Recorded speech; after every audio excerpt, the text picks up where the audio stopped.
Hi friends, good morning. இந்த வீடியோவில் நம்ம வேலை தேடிட்டு இருக்கிறப்போ, ஜாப் இன்டர்வியூஸ் அட்டென்ட் பண்ணிகிட்டு இருக்கிறப்போ, பல விஷயங்கள், பல டிப்ஸ் அண்ட் ட்ரிக்ஸ் நம்ம ஃபாலோ பண்ணணும்னு சொல்லிட்டு வீடியோவில் பார்த்துருப்போம், இன்டர்நெட்டில் படிச்சிருப்போம். அதை பற்றி நான் நிறைய வீடியோஸும் ஷேர் பண்ணியிருக்கேன். நீங்கள் யூடியூப்பில் நிறைய வீடியோக்களையும் பார்க்கலாம். அதில் மிக முக்கியமான ஒரு விஷயங்களை நம்ம அவாய்ட் பண்ணணும், செய்யக்கூடாது. அதில் ஒரு 2-3 விஷயங்களை நான் இப்போ சொல்கிறேன். இப்போ உதாரணத்துக்கு நீங்கள் நிறைய சீரீஸ் ஆஃப் இன்டர்வியூஸ், நேர்முகத் தேர்வை நீங்கள் அட்டன் பண்ணிகிட்ருக்கீங்க. ஏகப்பட்ட இன்டர்வியூ, நல்ல ஒரு பாசிட்டிவான விஷயம். நீங்கள் உங்கள் சிவியை நல்லா ப்ரிப்பேர் பண்ணியிருக்கீங்க, உங்கள் எக்ஸ்பீரியன்ஸை ரெஃப்ளெக்ட் பண்ணுற மாதிரி. அதை பார்த்துட்டு எம்ப்ளாயர்ஸ் அப்பீல் ஆகி உங்களை ஒரு இன்டர்வியூக்கு கூப்பிட முயற்சி பண்ணுறாங்க, நீங்கள் எப்படின்னு தெரிஞ்சுக்கிறதுக்காக. இன்டர்வியூக்கு கால் வர்றது மிகப்பெரிய ஒரு நல்ல விஷயம். லக்கி யாருக்கெல்லாம் இன்டர்வியூ கால் வருதோ. ஏன்னா அந்த இன்டர்வியூ கால் தான் வெற்றிக்கான, அந்த வேலை, உங்களுடைய கனவு ஜாபுக்கான மிகப்பெரிய ஒரு டோர் ஸ்டெப்பு. அதுதான். அது உள்ளார போய் நீங்கள் நல்லா பெர்ஃபார்ம் பண்ணால் தான் ஜாப் கிடைக்கும். அந்த இன்டர்வியூ கால் தான் மிகப்பெரிய ஒரு முக்கியமான ஒரு விஷயம், துருப்புச்சீட்டு நமக்கு. அப்படி இருக்கிறப்போ அதுவே வந்துருச்சு அப்படின்னா நம்ம ரொம்ப சந்தோஷப்படுவோம். போய் நல்லாவும் அட்டன் பண்ணுறோம், சூப்பராக. எண்ட் ஆஃப் த இன்டர்வியூ நமக்கே ஒரு பெரிய இம்ப்ரெஷன், ஒரு ஹோப், ஒரு கான்ஃபிடென்ஸ் இருக்குது. நம்ம அட்டன் பண்ண அந்த இன்டர்வியூ பெர்ஃபார்மன்ஸை அந்த ஹைரிங் மேனேஜர், இன்டர்வியூவிங் மேனேஜரை பார்த்துட்டு அவங்களுடைய எக்ஸ்ப்ரெஷன், நீங்கள் பண்ணதை அவங்க அக்னாலேஜ் பண்ணுற மாதிரி, நம்ம பண்ணதை சிறப்பாக மோட்டிவேட் பண்ணுற மாதிரி, அப்ரிஷியேட் பண்ணுற மாதிரி அவங்களுடைய பாடி லாங்குவேஜ் இருக்குது, அவங்களுடைய முகபாவனை, ஹெல்த் ஜெஸ்டர்ஸ்லாம் இருக்குதுன்னு உங்களுக்கு கண்டிப்பாக உங்களுக்கு தோணுது. அப்போ ரொம்ப கான்ஃபிடென்ட்டாக இருக்கீங்க, பண்ணிட்டு வர்றீங்க. ஆனால் அவங்கள்ட்ட இந்த கால் வரலை. 2 நாள் பார்க்குறீங்க, 3 நாள் பார்க்குறீங்க, 1 வாரமாவது, அப்படியே 10 நாளாவது ரொம்ப இம்பேஷண்ட்டாக, ரெஸ்ட்லெஸ் ஆகிடுறோம். ஆக்சுவலாக ரொம்ப ஒரு ஆங்ஸைட்டி. எப்போது இந்த ஜாப் கண்டிப்பாக நம்ம கிடச்சிருமே, ஏன் வராமல் இருக்குன்னு சொல்லிட்டு.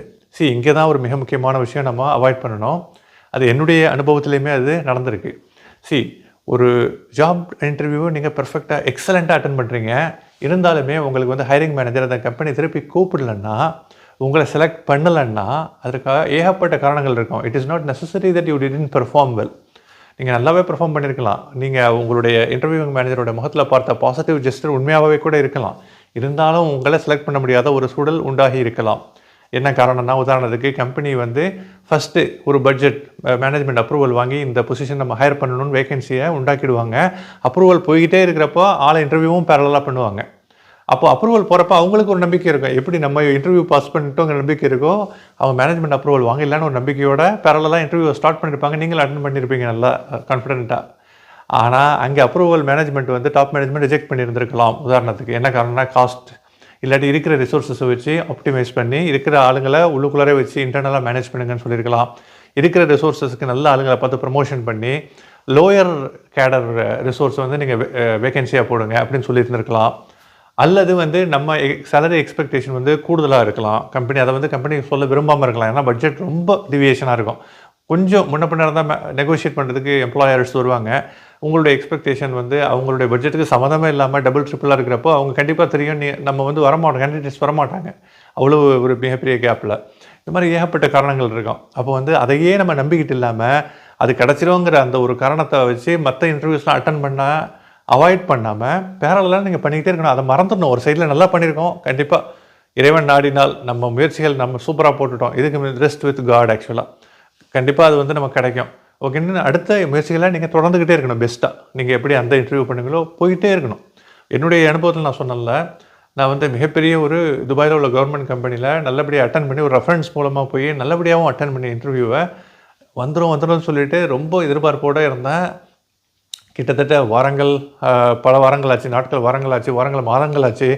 ஆனால் ஏதோ ஒரு காரணத்தால், நான் சொன்ன ஒரு காரணத்தால் அது அவங்க கூப்பிடவே இல்லை. ஆனால் நல்லா அட்டன் பண்ணியிருந்தேன். அது மட்டும் இல்லை, இன்னொரு தடவை இந்த மாதிரி வேலை தேடிக்கிட்டு இருக்கிறப்போ துபாயில் இன்னொரு கம்பெனியில், ஓகேங்களா, நம்ம அட்டன் பண்ணி அவங்களும் 2-3 தடவை அடுத்தடுத்த லெவலுக்கு கொண்டு போய் எம்டி வரைக்கும் கொண்டு போனாங்க.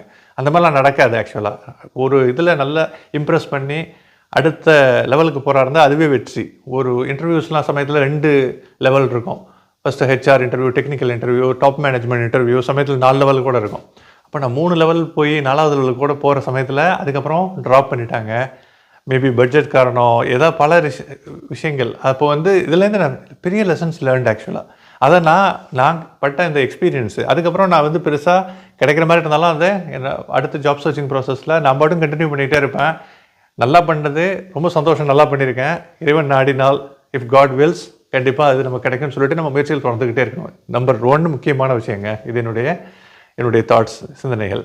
2வது வந்து நம்ம வந்து சிவியில் வந்து என்ன பண்ணுவோம்னா, நல்லா அட்ராக்டிவாக இருக்கணுங்கிறதுக்காக நமக்கு தெரிஞ்ச விஷயங்களையும் போடுவோம். சமயத்தில் 1-2 விஷயங்கள் வந்து லைட்டாக தெரிஞ்சிருக்கும், ஆனால் அதையும் அந்த ஸ்கில்ஸில் அந்த எக்ஸ்பீரியன்ஸில் போட்டு வச்சுருப்போம். ஆனால் நம்ம சிவிஸில் நமக்கு நல்லா தெரிஞ்ச விஷயங்கள் மட்டும்தான் போடணும். லைட்டாக மேம்போக்காக தெரிஞ்சது அதில் தெரியாத விஷயங்கள் எம்ப்ளாயர் பார்க்க மாட்டாங்க, ஹைரிங் மேனேஜர்னு சொல்லிட்டு நீங்கள் அட்ராக்டிவாக இருக்கிறதுக்காக மட்டும் போட்டிங்கன்னா அங்கே தான் மிகப்பெரிய தப்பு செய்கிறீங்க. போடக்கூடாது. நிறைய பேர் வந்து எம்ப்ளாயர்ஸ் வந்து ஹைரிங் மேனேஜர்ஸ் உங்களுடைய ஸ்கில்ஸை பார்த்துட்டு வர்றப்போ மற்ற விஷயங்களாலையும் அப்பீல் பண்ணப்பட்டு அட்ராக்ட் ஆகி இந்த விஷயத்தையும் ஒரு கன்சிடர் பண்ணி உங்களை கூப்பிட்டு வந்திருக்கலாம்.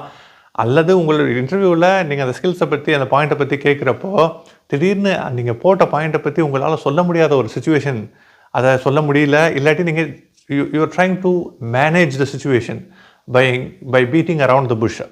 அப்படின்னா உங்களுக்கு ஈஸியாக தெரிஞ்சிடும், உங்களுக்கு தெரியல ஆனால் போட்டிருக்கீங்க, சமாளிக்க ட்ரை பண்ணிங்கன்னு. அந்த விஷயத்தை அந்த தப்பை பண்ணிடவே கூடாதுங்க. எப்போ உங்கள் சிவியில் உங்களுக்கு தெரிஞ்சிருக்குன்னு ஒரு விஷயத்தை போட்டு அந்த ஹைரிங் மேனேஜர் எம்ப்ளாயர் வந்து உங்களுக்கு அது தெரியலன்னு if they catch you red-handed, if they catch you on spot that you are unaware of the skills that you mentioned that in your CV, கண்டிப்பாக they would not proceed with your candidature. They would try and eliminate you. They would not go further with you. அதனால் ரொம்ப ஜாக்கிரதையாக இருங்க. நல்ல ஸ்ட்ராங்காக தெரிஞ்ச விஷயங்கள் மட்டும் போடுங்க. தெரியாத விஷயங்களை வந்து நம்ம போடாமல் இருக்கிறதே மிக சிறந்தது ஆக்சுவலாக. ஓகேங்களா? சமயத்தில் மேம்போக்காக டச் பண்ணியிருப்போம், அதை வந்து ஒரு மிகப்பெரிய ஒரு டொமைனாக இருக்கும், அது எனக்கு தெரியான்னு போட்டிங்கன்னா அதை நீங்கள் சரியாக பதில் சொல்ல முடியலன்னா ஒரு மிகப்பெரிய நெகட்டிவ் இம்ப்ரெஷனை எம்ப்ளாயருக்கு உங்கள் மேலே உண்டாக்கிடும். இது ரொம்ப ரொம்ப முக்கியம் ஆக்சுவலாக. சரிங்களா? இது ஒரு விஷயம். இன்னொரு விஷயம் என்னென்னா, நீங்கள் ஏன் பழைய கம்பெனியை விட்டு வந்தீங்க அப்படின்னு கண்டிப்பாக அந்த கொஷின் இருக்கும். ஏன் வந்து why did you leave or why are you leaving your current employer அப்படின்னு சொல்லிட்டு. இந்த காலகட்டத்தில் இல்லை, எப்போவுமே வந்து employees are not leaving the employers or companies. Employees are leaving their managers, the direct managers. Manager சரியில்லைன்னா, மேனேஜர் ரொம்ப ரூடாக, ரொம்ப மிஸ்ஹேண்டில் பண்ணி, மைக்ரோ மேனேஜ் பண்ணி, டிமோட்டிவேட், டிஸ்கிரண்டில் பண்ணி, ரொம்ப ஃப்ரஸ்ட்ரேட் பண்ணாங்கன்னா எம்ப்ளாயீஸ் கண்டிப்பாக தே வில் மூவ். இதே சம்பளம் இல்லை இதை விட கொஞ்சம் கூட குறைச்சா, இதை விட ரொம்ப கம்மியாக இல்லாமல் இருந்தால் அவங்க they will move on. Actually market வந்து ரொம்ப காம்படிட்டிவ், ரொம்ப ஓப்பனாகவும் இருக்குது ஆக்சுவலாக. Nobody can put you in the company for ever ஆக்சுவலாக. ஸோ அதனால் என்ன தான் சேலரிக்காக நம்ம வந்து அடுத்தடுத்த கம்பெனி நல்ல கேரியர் அப்படின்னு சொல்லிட்டு போனாலும் கூட மேனேஜர்ஸ் வந்து ஒவ்வொரு கம்பெனிலையும் அமைகிறது மிக லக்கியான ஒரு விஷயம். நல்ல ஒரு சூப்பரான சுப்பீரியர் ரிப்போர்ட்டிங் மேனேஜர் கிடைக்கிறது மிக சிறந்த ஒரு பிளெஸ்ஸிங்காக தான் இருக்குது ஆக்சுவலாக. ஓகேங்களா? அப்போது வந்து ஏன் பெரும்பாலான எம்ப்ளாயீஸுக்கு வந்து ரீசன் என்னென்னா ஓல்டு மேனேஜர் சரியில்லை அப்படின்னு இருக்கும். ஆனால் அதை நம்ம வந்து ஓப்பனாக பேட் மவுத் பண்ண முடியாது, நெகட்டிவாக மேனேஜர்ஸை பற்றி சொல்ல முடியாது. ஈவன் இந்த மேனேஜர் ரொம்ப உங்களை ஹராஸ் பண்ணி, ரொம்ப உங்களை மைண்டை இது பண்ணி டார்ச்சர் ஃப்ரஸ்ட்ரேட் பண்ணி அதனால தான் நீங்கள் வெளில வந்திருக்கீங்க. பட் அதை நம்ம வெளியில் சொல்லக்கூடாது. எப்போவுமே நம்ம வந்து பாசிட்டிவிட்டி, இந்த பாசிட்டிவ் திங்கிங் மட்டும்தான் இருக்கணும். ஈவன் அந்த பேட் மேனேஜர் கொடுத்த மிகப்பெரிய மெச்சூரிட்டி லெவல் எப்போவுமே வந்து பட்டாம்பூச்சி இருக்கும், கம்பளிப்பூச்சி வந்து ஒரு வண்ணத்து பூச்சியாக, அழகான ஒரு பல வண்ணங்களுடைய வண்ணத்து பூச்சியாக எப்படி மாறுது? மெட்டமார்ஃபாசிஸ், வளர்சிதை மாற்றம்பாங்க. வளர்சிதை மாற்றம் அப்படின்னா என்ன?